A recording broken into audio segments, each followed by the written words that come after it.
જય શ્રી કૃષ્ણ મિત્રો, આપ સૌ મિત્રોનું મારી ચેનલમાં હાર્દિક સ્વાગત છે.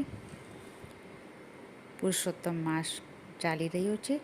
આપ સૌ કથા, વાર્તા, પૂજન, દાન, નદીઓમાં સ્નાન વગેરે કરી રહ્યા હશો. પુરુષોત્તમ માસમાં જપ તપ દાનનું અનેક ગણું પુણ્ય મળે છે, એ તો આપ સૌ જાણો છો. આજે પુરુષોત્તમ માસના 17મા દિવસની વાર્તા આજની વિડીયોમાં આપણે સાંભળશું. વાર્તાનું નામ છે ભાગ્યનું ફળ. મિત્રો, સરળ નિર્દોષ વ્યક્તિની ઈશ્વર ખૂબ જ પરીક્ષા લે છે, પણ છતાં તેનું કોઈ પણ કામ ઈશ્વર અટકવા દેતો નથી. કોઈ પણ રીતે તેનું કાર્ય પૂરું કરી જ દે છે. આવો જ બોધ આ વાર્તામાં સમાયેલો છે. તો ચાલો સાંભળીએ વાર્તા. એક નાનકડું ગામ હતું. તેમાં એક ડોસો રહેતો હતો. તે ડોસાને 2 દીકરા હતા. ડોસાએ ખેતીમાં ખૂબ તનતોડ મહેનત કરી અને બંને દીકરાઓને પરણાવ્યા. હવે થોડો સમય થયો ને ડોસો ગુજરી ગયો. ડોસો ગુજરી ગયો એટલે ખેતીવાડી, વ્યવહાર, ઘર સંસાર ચલાવવાની બધી જ જવાબદારી બંને ભાઈઓને માથે આવી પડી. જ્યાં સુધી બંને દીકરાઓના પિતા એટલે કે આ ડોસો જીવતો હતો ત્યાં સુધી કોઈને કંઈ જવાબદારી માથે આવી નહોતી. દુઃખ શું છે તેની કોઈને ખબર ન હતી. જ્યાં સુધી વ્યક્તિના માતા પિતા હોય છે ત્યાં સુધી વ્યક્તિને તેની છત્રછાયામાં દુઃખ શું કહેવાય તેની ખબર હોતી નથી. હવે આ બંને દીકરાઓની માથે જાત જાતના બોજ અને ચિંતાઓ વધવા લાગ્યા. આ બંનેમાં નાનો ભાઈ ખૂબ જ સીધો હતો. મોટા ભાઈ જેમ કહે તેમ કરતો અને પોતાની મોટી ભાભીને માતા સમાન માનીને તેમનું કહ્યું વેણ પાળતો હતો. આમ ને આમ સમય વીતતો ગયો. બંને ભાઈ પૂરા સંસારી બની ગયા. મોટા ભાઈને 1 દીકરી અને નાના ભાઈને 3 દીકરા અને 2 દીકરી. આ બધાનું પૂરું કરવાની જવાબદારી મોટા ભાઈને માથે રહેતી હતી. હવે બન્યું એવું કે એક દિવસ દૂધનું વાસણ નાના ભાઈના દીકરાથી ઢોળાઈ ગયું. મોટા ભાઈની વહુના મનમાં ઘણા દિવસથી ઘૂઘવાતી આગ હતી તે બહાર નીકળી. આ નાનકડી વાતમાં તેણે ઘરમાં કજિયો શરૂ કર્યો અને દેરાણીને કહેવા લાગી. છણકો કરીને બોલી, તારા લાટકાને જરાય કહેવાતું નથી, આટલું બધું દૂધ ઢોળાવી નાખ્યું. હવે રાતે વાળું શેમાં કરીશું? છોકરાને આટલા બધા ફટાવા હોય તો તમારે જુદા રહો. મારાથી આ બધું સહન નહીં થાય.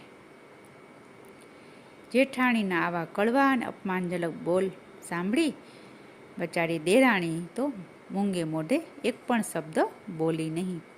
તે દેરાણી સરળ સ્વભાવની હતી.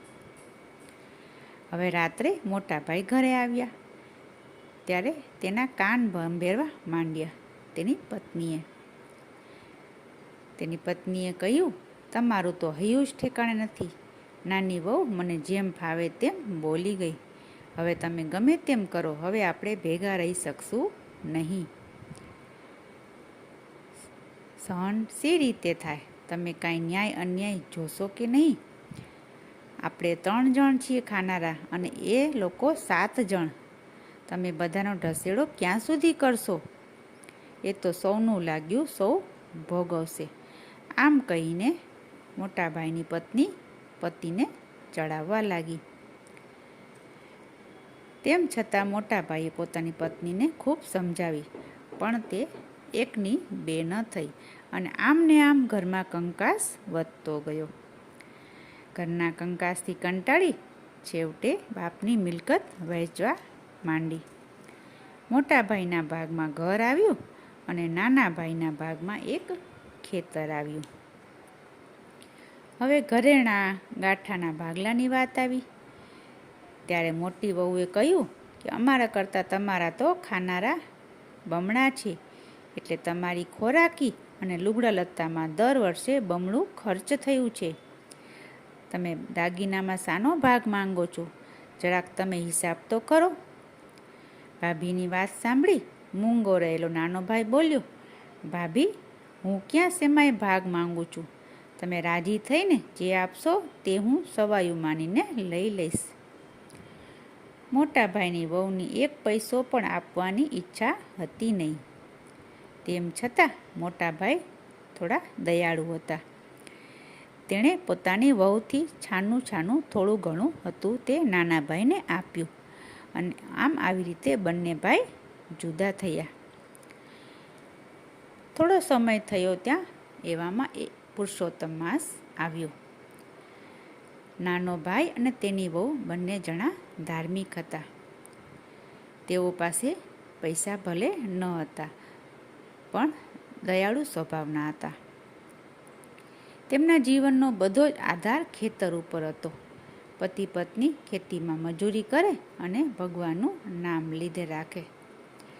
આમ છતાં તેમણે પુરુષોત્તમ માસનું વ્રત શરૂ કર્યું.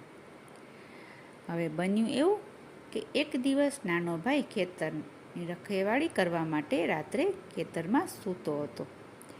મધરાત થઈ ત્યાં તો 50 લૂંટારાઓનું ટોળું ધસી આવ્યું. નાના ભાઈના ખેતરમાં ઘોડા છોડી દીધા અને લૂંટારાઓ ચોરીનો માલ વેચવા માટે બેઠા. હવે નાના ભાઈનો બિચારાનો ખેતરમાં પાકેલો સોના જેવો પાકેલો મોળ ઘોડાઓ ચડી જતા હતા, પણ તેનાથી કશું બોલાય તેવું હતું નહીં. એ તો પુરુષોત્તમ ભગવાનનું નામનું રટણ કરતો કરતો માળામાં બેસી રહ્યો. સવાર થતાં પહેલાં તો લૂંટારાઓ ચાલતા થયા. નાનો ભાઈ ખેતરમાં જેને જુએ છે તો આખું ખેતર ઘોડાઓએ ખાધેલું અને ખૂંદેલું. શેર અનાજ પાકે એવું પણ ન મળે. સવાર પડી એટલે થોડી વાર થઈ અને નાની વહુ ખેતરમાં આવી. વહુએ ખેતરમાં જે દ્રશ્ય જોયું કે આખું ખેતર ભેળાઈ ગયેલું હતું. આ બધું જોઈને વહુ તો ચોધાર આંસુએ રડવા માંડી. હવે પુરુષોત્તમ માસનો આજે છેલ્લો દિવસ હતો. છેલ્લા દિવસનું વ્રતનું ઉજવણું કરવાનું હતું. વહુની પાસે 1-2 દાગીના સાચવેલા હતા.